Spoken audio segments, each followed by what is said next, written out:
How do I introduce these two people? John and Helen have they become almost legends in a few years on the ultra running scene in many ways, partly because of what they run and because if they're not running, they're usually helping at some checkpoint or other or helping each other. And they also help with the volunteering on the West Highland Way now. And they put together this lovely little presentation on how to help, how they've helped each other, and hopefully how the crew here should pay attention for this bit, because this could help you when your guy is trying to dig that hole when he's going out of Kinloch Leven in a few months' time. Okay. Thanks, Adrian. We have the other mic. We're good. For anybody who's in any doubt, I'm John, and that's Helen. Just because she's the boss. And as we were preparing for this in the pub earlier, we were having the usual discussion about what's on the plan, and I'm saying, right, got to get the plan, got to get the plan, got the plan. And Helen says, yeah, we'll wing it. So let's kick off, because it was really reassuring to hear James say how important a crew is. And he's at the pointy end, he knows how to do this stuff, and so it's reassuring from our perspective to hear that what we're going to tell you, at least some of it isn't bollocks. So we'll see where we can take you. So let's see how this works. So, if you're a runner, your runner will be telling you, when you get to the West Highland Way, it's fantastic. Running looks like this sort of thing. If the buttons work, do they? Yep. Or this sort of thing. It's all joy, it's all happiness, and it's going really slow, and or even this sort of thing. It's fantastic. Running's fantastic, isn't it, Helen? That's the only time tonight I'm going to say that. So. It really looks like this. Or this. Or even this. Look at this, Julie.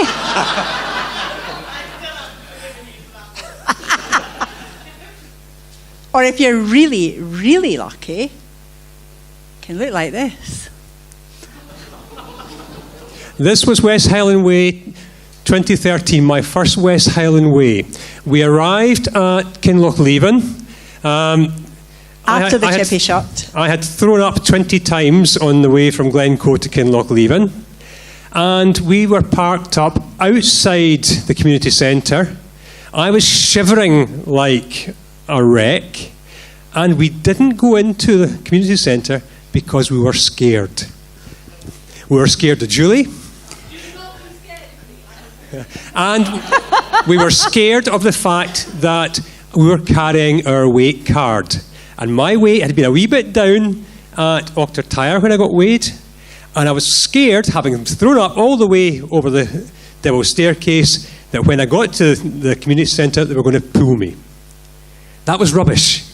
Nobody will ever pull you. Get in there and get looked after by the nice people. That's one of the best lessons you can get. There are really good people at all the checkpoints. If you're in trouble, get in and get looked after. Don't try and solve problems yourself. So that was where I started. Let's move on then and see where we're going. This bit's really important because most folk, again, it's just about supporting the runner, doing the stuff, having a nice day. Actually, you have some official jobs. This stuff is all on the website. Most folk will forget there's even a website because websites are old hat nowadays and everything's on Facebook or you ask your pal. Go and read the West Highland Way website. The rules are there. You have official duties. You've got to meet your runner at all the official checkpoints. That's not every place they can stop, but there are certain official checkpoints. You need to know where they are. It's your job to provide food and water, clothing, wipe their bum. Whatever it needs done, you've got to do it. The weight card, you've got to be in charge of that. They get weighed at the start, they get weighed at Auchtertyre, they get weighed at Kinloch Leven. You've got to make sure that card's handed over, they stand embarrassedly on the scales if you look like me, and you've got to be in charge of that. You've got to do the running support if you need it. If you're speedy like James, you don't get running support, you're too fast. If you're less speedy like we are, you get running support, and that's part of the whole experience of the West Highland Way. That might be the thing that gets you to the end. And the other bit, which again most people forget, if your runner has a problem, it's your job to get them out. If you're on the crew, you've got to get them out. If there's real serious problems, yes, the race organisation will help out and ultimately send for mountain rescue if needs be, but it's your job to extract your runner. If somebody's sitting in the middle of a field having a hissy fit because they've just had too much, we ain't coming to get them. It's your job to get them. So, Let's see what we can... I've clicked it on too soon anyway, but never mind. These are the bits that I think are really important. And it's about looking after yourself. Now, being a crew is all about the runner. It's about getting your runner to the finish line.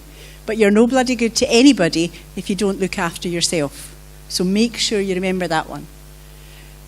Don't get your runner disqualified. Crews can get their runners disqualified. Sometimes inadvertently, and sometimes because they think they know more than the people that write the rules. James mentioned this next bit about knowing your runner. We're going to come back to that a bit more. The other one, which is really important, even though he was making a joke about it at the beginning, is have a plan. Now, if I'm racing, John will say, "You written your plan yet?" And I go, "No." I pack to go away the night before I go away. He packs a week before, so we're different. But you need a plan, and you need to be organised. And at the end of the day, yeah, it is all about the runner. But like I said, you've got to look after yourself, okay? So, you're going to be on the go for nearly 48 hours sometime. Well, you will be on the go for 48 hours because you'll be up the day before making sure everything's ready. Then you've got to get into Mulgai. Then they set off and start the race. And trust me, running it is a damn sight easier than crewing it. And you'll learn that if you've never crewed before. John put into this slide, he put eat regularly. And then he sent me them to edit. And I put drink more often because that's and she edited them, of course. That's my biggest mistake. I'm terrible for not taking on fluids if I'm crewing. And I end up more dehydrated than the runner at the end of it all. So seriously, do look after yourself. Sleep regularly. Short cat naps, they'll do you the best. Don't drive when you're tired, even though you don't think you're tired. From personal experience, I was driving to Benglass and woke up on the other side of the road, still driving the car. Now, I was really lucky there was nobody coming the other way. It was frightening. It was really scary. So don't. Even more frightening was the time when I had to tell Helen that I'd reversed her car into a ditch. That wasn't because he was tired. That's just because he's a crap reverser. Okay, but don't forget, we're all talking about what your crew, what your runner needs and all the rest of it, but don't forget your own kit, okay? You need your own bag with your own stuff in it. And you need your water, you need your waterproofs, you definitely need your midge kit. Repellent, hats, gloves, the whole suit, whatever suits you. Sun cream, hat, your favourite pillow if you want to have a sleep in the car. And remember though, you can't help the runner if you're not fit yourself. Okay, it is a tough gig. The bit about getting your runner disqualified, again, it's dead serious. The race director, it's in the rules, can pull you if you do things which break the race rules. The obvious things are parking. Where are you allowed to take your car? You're not allowed to provide support, for example, anywhere north of Benglass Farm until you get to, or to Cranlarrick, but you're certainly not allowed to support in Glenfalloch. Make sure that at checkpoints, you don't get over enthusiastic and go too far out to meet your runner or follow them back too much. You might think, if you're back of the pack or mid-pack, it doesn't matter too much. Maybe it does, maybe it doesn't, but that's the rules. If you're a racing snake like James, you're talking about a real proper competitive advantage. And you've got to make sure that you don't get your runner disqualified by even looking like you're breaking the rules in that regard. I'm just going for a wee run out to meet my runner. If you're not meant to be doing that, you can get them disqualified. Don't do it. And again, please, you're going to be out there a long time. You're going to get really crabbit. Be nice to each other and be nice to the marshals. And if somebody asks you to do something like, don't park there or go and leave your car over there, just say, aye, no bother, I'll go and do it. You might think your runner is the most important person in the world, and they should be at that point in time for you, but the race is bigger than your particular needs. So be nice to everybody. And that includes the people who live in the villages that you're going to run through. Okay, we're going through some tiny wee hamlets and villages, early hours of the morning, middle of the night. It's great to have support, but remember, there's folk in their beds, so keep it quiet and consider it as well when you're parking your car. Don't park across somebody's driveway. It just upsets folk. This looks like a happy Ian picture. Gets an email. This is not a happy picture. It is a happy picture. This is a picture of a runner who is overdue by several hours arriving in Auchtertyre, who has us worried sick, who other runners have said, oh, she's been sick, she's had a fall.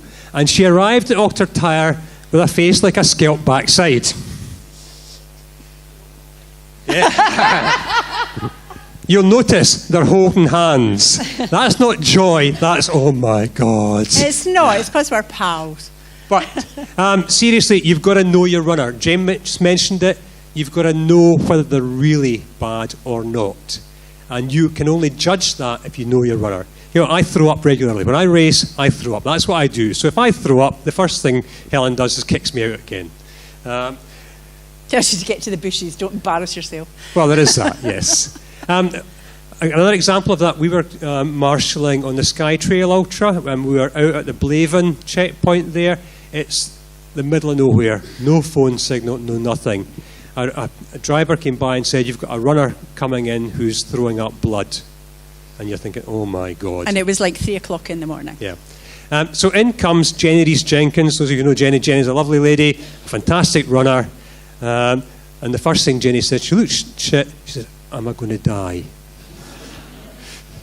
And at that point you think, geez. But well, no, what I said to her was, yes, Jenny, because we're all going to die. But you're not dying on my checkpoint and you're not dying tonight.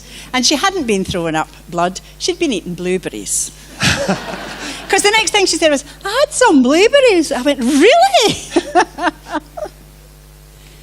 You can ask her that story. She quite likes it. yeah. But really important is the plan. You know, and up there are some of the things you've got to cover off on your plan. You cannot plan too much. Write it down and have the conversation between runner and crew so everybody knows what they're doing. Sit around the table, have a glass of wine, whatever, but make sure everybody knows their job. And it's really important that you know what the jobs are. And by the way, you should have that plan B, because it might be hot, it might be cold. Some people have discussions about, do they want one crew or a second crew? They might swap out time drum, octar tyre, that sort of thing, depending on who's available. But you've got to have a plan. Oops. So here's an example of just the sort of thing that we stick in our plan. And we write this down and we give everybody a copy of it. And the sort of things you're picking up there, emergency contact numbers, so that the crew's got them. Particularly people who aren't, you know, if people are crewing who are not doing ultras day in, day out and don't know everything. You write down the emergency contacts. Or you make them put them in their phone. General stuff, where we're trying to get to and how we're going to get there. Okay. Important stuff about the things you want people to do. Let's move on a wee bit then and see. The weather chart, I do this when I race. You know, week out, fortnight out, what am I going to do? And you've got lists here for normal weather, wet weather, cold weather, hot weather, extreme weather. And the extreme weather one, and we had extreme years. You get it all on the West Highland Way. You know, you get full Gore-Tex, walking boots, the lot. Yep. It's to get you to the end. And then we do this sort of list as well. Your checkpoint by checkpoint, what you want to happen, roughly when you expect to get there. You can make a note of the target times, the times you get in, the times you leave. You can adjust where they're going to get to on the fly, so you know roughly when you need to be at the next checkpoint, and you know roughly whether your runner's on plan or not on plan. This one is something else we do. It's just, again, another summary by checkpoint. So it's things like, leave the house to get to Mulgai on time. Do you know how early you've got to leave the house to get to Mulgai on time, to get registered, to go to the toilet, to get the things you miss? And really important, if you're on medication, things we've got in red there, take your medication. You know, if you've got to take medication at a certain time of day, write it up on the plan so your crew knows to give you it. Because if you're running, the last thing you're thinking about is taking your medication. And we really don't want you falling over and dying in the middle of the race. So, you know, those sorts of things. When you get to the checkpoint, Helen's the queen of the checkpoint, so... have a plan. When you get to the checkpoint, as the crew, make sure you're ready for your runner. Because they could come in earlier than you were expecting, or they could come in later. Doesn't matter. They might come in bang on time if you're James. But be ready. Now, there are some places where you're going to have to park your car and you're going to have to walk to get to where you can meet the runner. So don't have folding chairs and cool boxes and beach tents and all these lovely things if you're not able to carry them. So plan that a bit. Where am I going to go? It used to be at Benglass Farm, for example, that you had to cart all your gear up the hill and onto the path. It probably won't be that this year because there's changes, but we'll talk to you about that later. Next one, which I think is really important, is have a selection of items ready. That's just the obvious, because if they're anything like him, he will want what's not on his plan, right? He writes plans to the nth degree, Yep, the and he plan will disappears ask you, as soon as you start he the will race. ask you for something that's not on the plan. So it's actually really important for that too, to know your runner, because you've got a rough idea of what it is that you'll ask for that's completely stupid, and you can have it up your sleeve. This one I think is really important. Tell them what to do. Sit, eat, drink. Not, what would you like? Would you like Tailwind or would you like Iron Brew? No, just go and open your mouth and shove that in it and then get out of it again, okay? Seriously? And if it gets really, really bad, what I said to him was, well, you can always chuck it. Because I knew that was the one that would just go, end of. So I think it was there actually I said that to him. So never give them choices. Never, ever give them choices. Do you want your headphones in? Do you want a clean buff? Really? No. Next one's quite important too. Pretend you're listening to them. Because actually, it's your plan. You're going to get them in, you're going to get them sorted, and you're going to get them out again. They'll do what they're told. And when they tell you how terrible it's been, Amanda, you say, there, yes, that's really bad. And all the time you're looking at how many times they've thrown up? Actually, yeah. All the time. Amanda comes into the checkpoint, thrown up. I've been thrown up for hours and hours and hours. She threw up once. And Ian would tell you this if he was here. But this last one is important. They need to tell you 3 times they want to stop before you believe them. Because they'll tell you at least twice when they don't mean it. But you've also got to be aware too that maybe they might need to be told they've got to stop. And that comes back to the thing about knowing your runner. You've got to have somebody, I think we've got this a wee bit further on, but you've got to have somebody with whom you have a relationship, not necessarily our type of relationship, but with whom you have a relationship where if they say to you, I think you've had enough, you have to believe them and trust them that they're making the right call for you. This is Helen before the start of the West Highland Way, one of the years she did it. Notice the back of the car. It's OCD hell. There are boxes. Inside the boxes, there are bags. Each bag is labelled. There's be a bag for jackets, a bag for socks, a bag for clean underwear. You name it, there's a bag with a label on it. And I went specially and bought the boxes the right size so that they would all fit in the car and not have any wasted space. I still don't pack to the night before, but I can pack. The really important bit, just to mention as well, if you haven't got your crew sorted yet, when you pick your crew, think carefully if you can about who you want and why you want them. You know, we've crewed for each other many times. We've crewed for poor Amanda there, who's getting stick tonight. But when you do crew, you want to get the right balance of people. So when we crewed for Amanda last year, for example, you know, Amanda's husband Clark, he's the logistics man. He does the driving. He gets from A to B. He does all that sort of stuff. Helen does the checkpoint care. She's the one that sort of wipes the nose and holds the hand, and I do a bit of backside kicking and the support running and just generally make things happen okay. When it's been my turn to run, I've had a similar sort of thing. I've had Amanda and Clark support me. Helen does the checkpoint stuff. I would never ever have Helen run with me, for example. I'm not fast enough. Well, apart from the fact that we run different paces, if we were to run together, we'd kill each other. You've got to have the right dynamic. Whereas when Amanda's run for me and I've run for Amanda, if you get the right person, then you can run. You're going to be out a long time with these people, and so you want people who. And actually, I've run West Highland Way a couple of times, and I've had different types of crew. Both times I've done it. The first time I did it, I had a slightly less experienced crew because I wanted them just to experience it with me, and we were there, and we were going to all have a bit of a jolly, and because they were new to it and less experienced, there was no pressure on me to perform. They were there, part of it, enjoying it, and we all did the thing. The most recent time I did West Highland Way, I was a bit more focused on trying to do well, and so I picked people who were more experienced and who were actually going to keep me honest, push me on, and a different type of environment. So depending on what you want out your race, depends on who you might pick. If you've got that luxury of picking people, not everybody has that. Sometimes you just got to be grateful for anybody that will come with you. But put some thought into it. Okay. And it is all about the runner. You know, if you're crewing and your runner's doing great, it's the best feeling in the world. If your runner's having a crap day, it's horrible. because you can do nothing about it. If you're waiting in a checkpoint and your runner hasn't turned up, or you're looking at your watch thinking, are they going to make it? That is really horrible. I've seen grown men in tears in Kinloch leaving because a runner got pulled. You've been up for 30 hours and your runner's just no made it at the last hurdle. That is awful. So you've got to do whatever it takes. I mean, this year with Amanda, I said we expected great things. We had slightly less great things. My plan was I was going to run with her from Glencoe.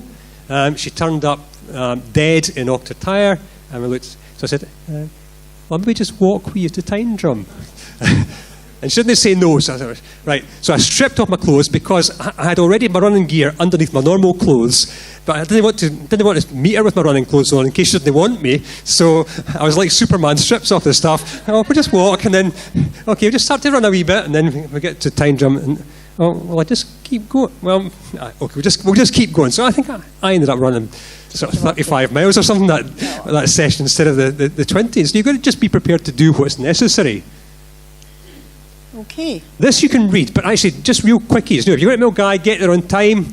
Drimmen, if you go to Drimmen, you don't need to go to Drimmen. But if you do go there, make sure you park well away from the road end. Balmaha is a good place, lots of space there. You get sleeping breakfast there, really important. Rowerdennan, you can go there if you're a runner, it's good to go there, but it's a pain in the backside to drive down there and you'll get eaten alive by midges. Inversnaid, don't even think about it. If you look on the map, Inversnaid, next checkpoint. Inversnaid's about a 4 hours drive there and back. Benglass might be different this year, so just keep an eye out for that one. Don't assume it's going to be the same as previous years. The Octortire is a great place. If it's wet, just watch your car doesn't get stuck because it's... Even if it's not wet. Just be aware of that because you will be parking on a field. So think of the type of vehicle you've got. If you've got a wee Lotus, it's not much good as a crew car. Maybe it looks nice. Again, not a lot of space there. Those who know about it know there are one or two wee alternatives there, but I'm not going to tell you about them. Glencoe's a great place, great big car park, lots of hot food, stay open late. You can get there, get a bit of sleep while you're waiting on your runner. Toilets, showers, if you're that way inclined. Great showers, actually, for £1. Kinloch Leaving, best checkpoint in the world. Absolutely. It's warm, tea, toast, you name it. Julie does personal service there. Well, not that kind of personal service, but she does. She won't clean up your sick, though. You have to do that for your runner. Yeah, just don't throw up in our bin. Londonderry is a great place, but it's a pain in the arse road to get up there, particularly if you're not used to driving on single track roads and you're tired. So think about, do you really want to go there? And then, of course, Fort William. This year it's a new finish. Don't turn up at the leisure centre because we won't be there. Okay. Running support. Note the crew fail. My crew let me go out dressed like that. Can I just say... Thanks, Julie. That's just exactly what I was going to say. He said to me tonight when he was going over his notes, he said, I'm putting crew fail, and he's written it on the paper. I went, why? And he said, you let me go out dressed like that. I said, I take no responsibility whatsoever. Sartorial elegance in its extreme. Thank God Clark looked tidy. Yeah. So there we are. Running support. Again, in terms of picking crew, Clark there is personal trainer, ex-army. I always have a sticky point going across Rannochmoor. I knew that if I had Clark there, he was going to route march me across the Rannochmoor whether I liked it or not, and he did it. And so it worked perfectly. Yeah. So you've got to know your runner. Does it just somebody want a bit of company? Do you want a rabbit? I like a rabbit. I like somebody just to run in front of me, or I'm half a step behind them. They just keep me going. Amanda and I have a bit of a deal when I run with Amanda, that basically she does what she's told. I do the running bit, she just runs beside me and we keep going. Split your running duties if need be, because it is a hell of a long way from Octortire. If you're picking somebody up at Octortire, that's 40 odd miles to go. Yeah. Okay. In terms of what's in your bag, I always carry a really big bag if I'm the support runner, because things might go wrong. You might need stuff, and particularly if you're a slower runner, I like to have wee surprises. So I have things like bags of licorice, all sorts, or I have fruit pastilles or tins of ginger beer, or this year it was horrible tasting cookie dough smoothies and things like that. And basically, all I do is every wee while I take something out of my bag and I shove it in Amanda's face and she eats it, and it's a good way of keeping the energy up. And the reason I pick things like liquors, all sorts, is because things which taste horrible or different are a really good stimulant, and they just kick your brain back in. If you're forced into thinking, "Ooh, I don't like this," then it's actually just picks you up. If you're struggling, it's a good thing to do. I always have a wee miniature with me as well for emergencies. But that's for the crew. Sometimes my emergencies. So you've got to do that, and it's just about getting to the next checkpoint and starting again. If you're having a good time, it's great. If you're having a bad time, it's dark, get to the next checkpoint. You don't think any further than that, right? Okay, go through this one really, really quickly, because there's a funny story with this one, isn't there, Amanda? Oh, yes. What happens? Well, there is, because running across the Larag, particularly in the second night, is a special thing. And it takes a special kind of approach. So this year, I say Amanda was having a kind of rough time. In the end, she pulled it back together and had a great run. But she was falling over, which is slightly unfortunate if you're trying to crew somebody. So we just kept picking it up and moving on again. But you chunk it. Think of the landmarks if you're running with somebody. Okay, let's get to the top of the climb. When we get to the top of the climb, then we get to the gate. When we get to the gate, we turn the corner. Oh, actually, we can maybe see Jeff Smith and the torches at the top end of the climb. When we get to the top end of the climb, all right, we're only just round the corner to where the forest used to be, and we're only a wee bit in from Lundavra. And then you'll see the fire. When you see the fire at Lundavra, you hear the music. And another wee thing that's really good, if you get the chance, just take a second or two before you go into a checkpoint and compose yourself. Say, actually, no, I'm going to run in, I'm going to be big and strong. Because when you run in looking good, your crew treats you differently from when you go in going, oh, shit. Okay. Keep moving. Yep. There's one other story, because I'm going across the Larag, I must tell this one. In terms of the surprises, you just need to be careful what you say when you pass people, because I was running with Amanda 2 times ago, and I was busy feeding her salted peanuts just to keep her going. And she wasn't really liking the salted peanuts, so I don't want them. I was heard to say, and this appeared in somebody's blog, as I passed them, I was overheard to say, just suck the salt off my nuts and spit them out. Okay, if you're really lucky and you get to the finish line isn't the end. It's the start of the next phase for the crew, and it's probably one of the most important things that you have to do. When John gets to the finish line, he wants to just sit up and party and wee-ha-ya and all the rest of it. By that time, I'm knackered. I know everybody else is knackered, and I know that he's knackered too, although he doesn't actually think he is. Get them in the shower carefully. Watch them in the shower, because that's where people fall over. Get them in the shower. Get them to bed. Make sure the crew goes to bed, preferably with a shower as well. Then get up and go for breakfast. Then you've got the prize given. After that, you can party, but you've got to get them there, because that's the real special end, when you see everybody there and you're part of it all. And if, like me, you don't finish, still go to the prize given, because you're still part of what happened. And it's still as much your day as anybody else's. And go and enjoy it, and enjoy everybody else's success, and catch up with all your pals, because I think there's nothing worse than slunking away in the corner because you didn't manage to get to the finish line. These things happen, and all of you who are doing it this year, some of you might not get there. We hope you all do, but if you don't, you've still had a bloody good shot at it. You got to the start line fit and healthy, and you did your very best, and that's what counts. You're part of this whole journey right to the end. The best bit, though, is go to the party afterwards, because that's really good. Unless you drink with Sandra. That's Sandra's fault that Hal Kerner got so tipsy, and she's not here, so I can talk about her.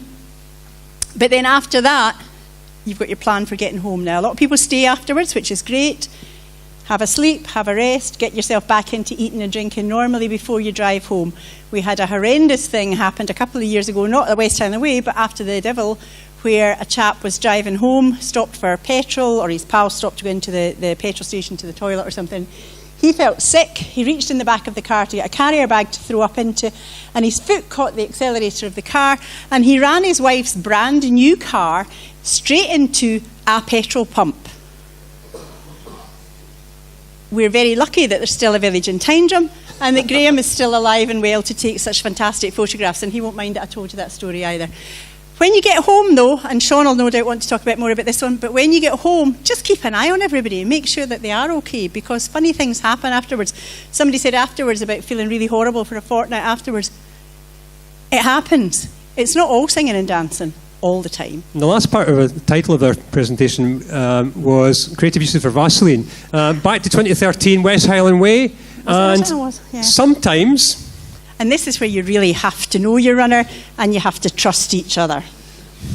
Sometimes you've got to do it. You've got to do whatever it takes to get them moving. I had an unfortunate incident with my underwear malfunction and had it patched up. If anybody's ever tried sticking a compede on their left testicle at a checkpoint, it ain't easy. It'd come off by the time I got to time jump, and Helen had to retrieve some Vaseline from my support runner, George, who didn't want his Vaseline back after that for some reason. Okay. And that is us. We've written up most of the misadventures we've had, so if you want to have a look at our blogs, there's there. Amanda's are there as well. And that's it. Enjoy, support, and have fun.